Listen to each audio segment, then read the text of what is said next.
বর্ষার মরশুম মানেই বিভিন্ন সংক্রামক ও অসুখ বিসুখ মাথাচাড়া দেবে। আজ ভাইরাল জ্বর তো কাল অ্যালার্জি জনিত নানান অসুখ।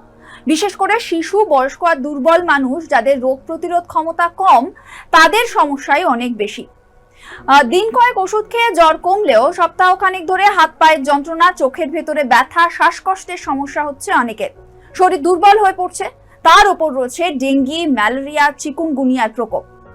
বৃষ্টির দিনে জলবাহিত বিভিন্ন রোগ থেকেও আমাদের সাবধান থাকতে হবে। সংক্রামক ভাইরাস বা ব্যাকটেরিয়া জল আর খাবারের মধ্যে ঢুকে পড়ে রোগ ছড়াচ্ছে।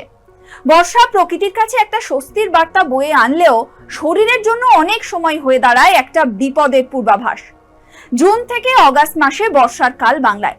পরিবেশ হয়ে ওঠে আর্দ্র, স্যাঁতস্যাঁতে। তারপর এই বছরে অন্যান্য বারের তুলনায় অনেক বেশি বৃষ্টি। কলকাতায় তো রেকর্ড পরিমাণ বৃষ্টি। এই সময় সাধারণত রাস্তাঘাটে জল জমে রয়েছে, নর্দমা উপচে পড়ছে, খাবার ও জলের মাধ্যমে দূষণ ছড়াচ্ছে, আর সেই সঙ্গে বাড়ছে একের পর এক সংক্রামক রোগের ঝুঁকি।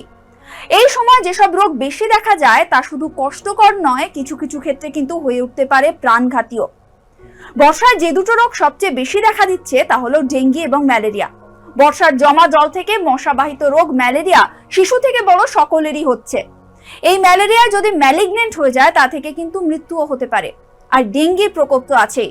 অতিরিক্ত জ্বর, গায়ে ব্যথা, দুর্বলতা, র্যাশ বড় সমস্যা ডেকে আনতে পারে। যদি ডেঙ্গি হেমারেজিক ফিভার হয় তাহলে রোগীর অবস্থা কিন্তু আরো ক্ষতিকর হবে, কারণ শরীরের ভেতর রক্তক্ষরণ শুরু হতে পারে। তাই মশাবাহিত রোগ থেকেও সাবধান থাকতে হবে। চলুন পরপর দেখে নেব বর্ষাকালে কি কি রোগ হচ্ছে আর তার সমাধান কি। প্রথম রোগ ডেঙ্গু। ডেঙ্গুর প্রাদুর্ভাব বাড়ছে এই বর্ষাতে। এডিস মশার মাধ্যমে ডেঙ্গু ছড়াচ্ছে। ভাইরাস জনিত এই রোগটা অনেক সময় হেমারেজিক ডেঙ্গু বা ডেঙ্গু শক সিন্ড্রোমের মতো জটিল অবস্থাতেও পৌঁছে যায়।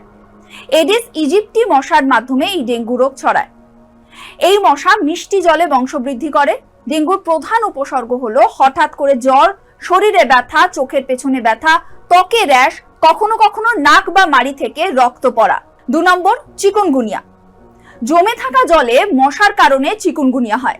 এই রোগটাকে গাছপালা, জলের পাইপ, এই সমস্ত জায়গায় যে মশা জন্মায় তাদের থেকে কিন্তু চিকুনগুনিয়া ছড়ায়। আপনার জয়েন্টে সংক্রমণ হয়, তীব্র ব্যথা অনুভব করেন। অন্যান্য কিছু উপসর্গের মধ্যে রয়েছে ক্লান্তি, ঠান্ডা লাগা, উচ্চ জ্বর এবং জয়েন্টে ব্যথা। যখন কেউ অপরিচ্ছন্ন জল বা খাবার খায় বা কম জল খায় তখন পেটে সংক্রমণ হয়। গ্যাস্ট্রোএন্টারাইটিস একটা সাধারণ পেটের সংক্রমণ যা বর্ষাকালে হয়। এই পরিস্থিতি কাটিয়ে উঠতে বেশ কিছু ওষুধ দেওয়া হয়। এই পেটের সংক্রমণগুলো লক্ষণ হচ্ছে জ্বর, বমিভাব, ডায়রিয়া এগুলো। তাছাড়া রয়েছে ম্যালেরিয়া। বর্ষাকালে জল জমে থাকে যা মশার প্রজনন ক্ষেত্র হিসেবে কাজ করে। ম্যালেরিয়ার সমস্ত শরীর ফ্যাকাশে হয়ে যায়, শরীর ব্যথা হয়। অন্যান্য উপসর্গগুলোর মধ্যে রয়েছে ঘাম হয়, ঠান্ডা লাগে, গুরুতর রক্ত শূন্যতা হয়। কলেরাও এমন একটা সাধারণ রোগ যা দূষিত খাবার এবং জলের অতিরিক্ত ব্যবহারের ফলে হয়ে থাকে। যারা দুর্বল স্যানিটেশন আর স্বাস্থ্যবিধির মধ্যে থাকেন তারা কিন্তু কলেরাতে সংক্রামিত হতে পারেন। কলেরার জন্য চিকিৎসা প্রয়োজন, আর এটা কিন্তু অনেক সময় কয়েক ঘন্টার মধ্যে মৃত্যু ডেকে আনতে পারে। কলেরার লক্ষণ হচ্ছে নিম্ন রক্তচাপ, দ্রুত হৃদস্পন্দন, তৃষ্ণা অনুভব করা, ত্বকের স্থিতিস্থাপকতা হারানো এবং পেশিতে ক্র্যাম্প। টাইফয়েড একটা অত্যন্ত সংক্রামক যা বর্ষাকালে হয়।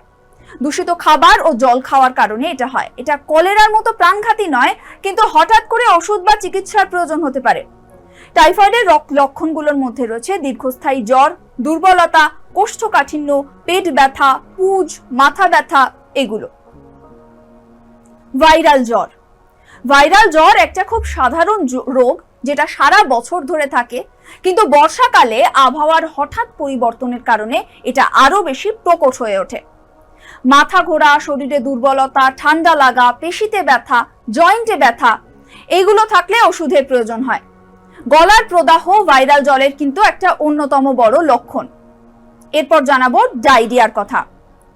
অস্বাস্থ্যকর খাবার ও জল খাওয়ার কারণে ডায়রিয়া হতে পারে এবং বর্ষাতে তার প্রাদুর্ভাব বাড়ে। প্রাথমিক লক্ষণগুলোর মধ্যে রয়েছে জলযুক্ত মল, তলপেটে ক্র্যাম্প, বমি বমি ভাব, ফোলা ভাব, মলে রক্ত পড়া। আপনি যদি এই উপসর্গগুলোর মধ্যে কোনোটা অনুভব করেন তবে কিন্তু রোগটা জীবন হুমকিতে পৌঁছে যাওয়ার আগে অবশ্যই ডাক্তারের পরামর্শ নিন। ইনফ্লুয়েঞ্জা। আবহাওয়ার পরিবর্তনের ফলে তাপমাত্রার ওঠানামা হলে ইনফ্লুয়েঞ্জা রোগ হয়। একজনকে ইনফ্লুয়েঞ্জা ধরা থেকে রক্ষা করতে হবে এবং এটা একটা ভাইরাল সংক্রামক হতে পারে, অর্থাৎ আপনার থেকে আরেকজনের কাছে কিন্তু ছড়িয়ে পড়তে পারে। লক্ষণগুলো হচ্ছে জ্বর, পেশিতে ব্যথা, অতিরিক্ত ঘাম, নাক বন্ধ, গলা ব্যথা, দীর্ঘায়িত শুকনো কাশি এবং মাথা ব্যথা। লেপ্টোস্পাইরোসিস, যদিও এটা সাধারণ একটা কোনো রোগ, কিন্তু রোগটা প্রাণী থেকে মানুষের মধ্যে স্থানান্তরিত হয়। যদি আপনার কাছে কিছু খোলা ক্ষত থাকে বা কাটা থাকে তাহলে আপনি এই কিন্তু সংক্রমণের আক্রান্ত হতে পারেন। লেপ্টোস্পাইরোসিস বা অন্য কোনো সংক্রমণ এড়াতে ক্ষত ঢেকে রাখতে হবে। আর এই রোগটা কিন্তু বর্ষাকালে হতে পারে, কারণ ত্বকের মধ্যে জল আটকে থাকে বর্ষাকালে। এই রোগের লক্ষণ হচ্ছে চোখ লাল হওয়া, ডায়রিয়া, পেশিতে ক্র্যাম্প, ফুসকুড়ি, জ্বর ইত্যাদি। এই রোগগুলো প্রতিরোধ করতে কি কি টিপস? এই ঋতুতে নিজের যত্ন নেওয়া অত্যন্ত প্রয়োজন, কারণ হঠাৎ করে আবহাওয়ার পরিবর্তন হয় এবং কখনো কখনো শরীর তা মানিয়ে নিতে পারে না। এখানে বর্ষার রোগ প্রতিরোধের কিছু টিপস দেব, যা এই রোগগুলো থেকে মুক্তি পেতে আপনাদেরকে একেবারে সাহায্য করবে। স্থির জল সরিয়ে ফেলুন। যদি আপনার বাড়িতে স্থির জল থাকে তবে নিশ্চিত করুন যে সেখানে সর্বদা পর্যাপ্ত বায়ু চলাচল রয়েছে। মশারি টানান, মশা তাড়ানোর ক্রিম ব্যবহার করুন, সিদ্ধ বা বিশুদ্ধ জল পান করুন। এতে ফল এবং সবজি ধুয়ে নিন, বাচ্চাদের টিকা দিন এবং নিশ্চিত করুন তারা বাইরে থেকে আসার পরে তাদের হাত পা ধুচ্ছে কিনা। বর্ষাকালে রাস্তার পাশের খাবার খাওয়া থেকে বিরত থাকুন এবং ঘরে তৈরি খাবার ঢাকনা দিয়ে ঢেকে রাখুন। এটা স্বাস্থ্যকর খাদ্য বজায় রাখুন এবং ভেষজ চা খান। তাজা খেয়ে ধুয়ে সবজি তবেই খান। চর্বি, তেল নির্মিত খাবার কম খান। দুগ্ধজাত পণ্য এড়িয়ে চলুন। ব্যাকটেরিয়া এবং অন্যান্য জীবাণু থাকতে পারে সেই খাবারে। ভেষজ চা পান করার অভ্যাস করুন। রোগ সংক্রমণ থেকে রক্ষা পেতে নিয়মিত যোগব্যায়াম এবং ধ্যান অনুশীলন করুন। ফুসফুসের ক্ষমতা বাড়াতে নিয়মিত শ্বাস প্রশ্বাসের ব্যায়াম করুন। এই টিপস এবং কৌশলগুলো অনুসরণ করে আপনি সহজেই এই রোগগুলো প্রতিরোধ করতে পারবেন। ঘুম থেকে উঠে অবশ্যই আপনি ফোটানো জল পান করুন, সেটা একটা স্বাস্থ্যকর অভ্যাস। ঋতু এবং আবহাওয়া নির্বিশেষে এই অভ্যাস কিন্তু অনুশীলন করা উচিত। তাছাড়াও জ্বর হলে মাস্ক পরা খুব জরুরি। বাসে, ট্রেনে, যে কোনো গণপরিবহনে গেলে ভিড় বাঁচিয়ে চলতে হবে। বারে বারে হাত ধুতে হবে। বিশেষ করে বাইরে থেকে এলে হাত ভালো করে ধুয়ে স্যানিটাইজ করে তবেই ঘরে ঢুকুন। জ্বর হলে প্যারাসিটামল আর বেশি করে জল খাওয়ার পরামর্শ দিচ্ছেন চিকিৎসকরা। তবে জ্বর যদি 3 দিনের বেশি থাকে তবে চিকিৎসকের পরামর্শ নিয়ে টেস্ট করুন। নিজে থেকে অ্যান্টিবায়োটিক খাওয়া ঠিক হবে না, এমনটাই পরামর্শ দিচ্ছেন চিকিৎসকরা। যে রোগগুলোর কথা বললাম সেগুলো বাড়িতে চিকিৎসা করা সহজ, কিন্তু কিছু অসুখ সময় মতো চিকিৎসা না করলে তা কিন্তু লাইফ থ্রেট হতে পারে। অতএব যে কোনো একটা ডাক্তারের কাছে কিন্তু যাওয়া খুব জরুরি। যখন কেউ মনে করছেন ঘরোয়া প্রতিকারগুলো হেল্প করছে না, তখন কিন্তু একজন ডাক্তারের কাছে অবশ্যই পরামর্শের জন্য যান।